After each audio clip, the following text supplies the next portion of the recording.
Phone কতক্ষণ লাগবে বলো? আজকে হবে না, কখন? এর এখনো শেষ করতে 3 ঘন্টা লাগবে। 3 ঘন্টা তারপরে হবে না? গান গা গান গা। আমাকে তুমি ফোন করে দেবো, সবচেয়ে ভালো। আগের থেকে না বলে থাকলে দিনের দিন সম্ভব হয় না, বুঝলে? লোককে বলা থাকে তো। এই জায়গাটা করতে কত দিচ্ছে? এইটা দেবে।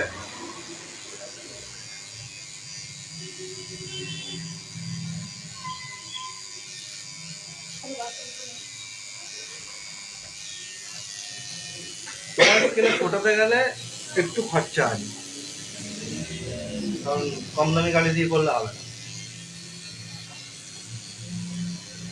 পরিষ্কার করা। তারপরেও কোনো গ্যারান্টি আমি দিতে পারবো না। ফুল ভিজি ফুল। হ্যাঁ, একটু স্কিন ব্রাইট না থাকলে হয় না, বুঝলে?